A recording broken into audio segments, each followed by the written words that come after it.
Monsieur Chambé, cela concerne aussi bien les institutions que les entreprises. Et il y a un nouveau règlement européen qui va être effectif dans quelques mois. Est-ce que vous pourriez nous dire quelques mots là-dessus, justement, pour reprendre les propos de M. Efrati, entre privacy, entre vie privée et sécurité? Pourquoi aujourd'hui, l'utilisateur, le citoyen, agite, je dirais, un drapeau d'insatisfaction ou de peur? Et à quel moment le citoyen va comprendre qu'aujourd'hui nous sommes rentrés dans une économie digitale, une économie numérique, dans laquelle la donnée est un des éléments centraux de cette économie, et que si le régulateur, le pays ou la métropole ne mettent pas en place des législations spécifiques pour protéger ces données-là, indirectement, les enjeux de Smart City seront menacés, enfin ne seront pas atteints. Et qu'en pensez-vous? Alors effectivement, les données, en général, dans notre vie privée, dans notre vie numérique et dans la Smart City en particulier, c'est bien ce qui a le plus de valeur, c'est bien le cœur. Bon, certains disent les données, c'est le pétrole actuel. Bon, je n'aime pas les images simplistes, mais enfin bon, c'est bien clair, effectivement. C'est ce qui a le plus de valeur. Donc c'est ce qu'il faut protéger en priorité et en bout de chaîne. Donc j'en ai parlé tout à l'heure, sécurité périmétrique, jusqu'à la sécurité des données elles-mêmes. Jusqu'à présent, chaque pays européen avait sa propre législation concernant la sécurité des données, et notamment les données personnelles, ou les données à caractère personnel, comme on disait autrefois dans la loi informatique et liberté. Ces lois ont été uniformisées au niveau européen par un seul règlement, qui est le Règlement général de protection des données, RGPD, qui a été voté il y a 6 mois et qui sera applicable en avril 2018. Donc toutes les sociétés et administrations ont jusqu'à avril 2018 pour se mettre en conformité avec cette loi.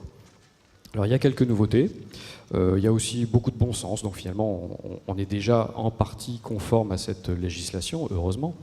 Mais effectivement c'est quelque chose qui va simplifier les choses au niveau européen, complexifier un peu le travail des RSSI bien évidemment, mais bon c'est notre métier.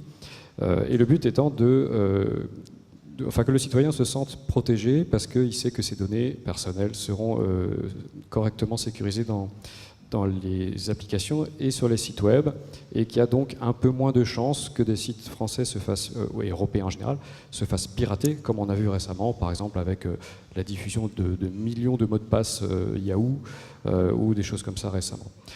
Donc, qu'est-ce qu'il y a dans ce règlement? Il y a effectivement des choses qui concernent la sécurité des données elles-mêmes dans les bases de données. Il y a des choses qui concernent la collecte. Il faut collecter des données que quand on en a besoin et pas juste pour le plaisir, pour simplifier. Et puis, il y a aussi des éléments pour supprimer des données au bout d'un certain temps. C'est ce qu'on appelle le droit à l'oubli. On en parle depuis un certain temps, mais là, c'est bien rentré dans les lois. Donc un citoyen déjà peut demander spontanément à ce que ces données soient supprimées. Et on peut dire aussi qu'au-delà d'une certaine période, quand les données d'un citoyen ou d'un utilisateur d'application ne sont plus utiles, à ce moment-là, il faut les supprimer d'ici 12 mois pour simplifier. Voilà, donc le but de cette loi, c'est d'uniformiser les choses, comme je l'ai dit, et puis que le citoyen puisse utiliser une Smart City en gardant en tête qu'on va quand même lui assurer une partie de sécurité concernant sa vie privée. Alors ensuite, le débat entre sécurité d'un côté ou sûreté d'un côté et vie privée de l'autre, c'est un grand débat qu'on connaît dans le domaine informatique depuis des années, mais qui devient encore plus prégnant avec les Smart Cities. Est-ce qu'il faut abandonner une partie de sa vie privée pour gagner en sécurité ou inversement? C'est tout un art de choisir le curseur, effectivement. Quand les risques augmentent, effectivement, on a tendance à dire qu'on va pouvoir rentrer un peu plus dans la vie privée, et inversement. Donc c'est un effet de balancier comme ça qui balance d'un côté ou de l'autre en fonction des événements. Dans la pratique, on s'aperçoit que la notion de vie privée a évolué toute seule en tant que telle avec l'avènement des réseaux sociaux. Les générations anciennes et les générations nouvelles n'ont déjà plus la même conception de la vie privée. Pour un lycéen, c'est naturel de mettre tout sur sa page Facebook, des photos de ses amis, les noms, les machins, etc. Parfois même dans le profil public, c'est-à-dire que n'importe quel internaute peut accéder, pas simplement le profil privé des amis.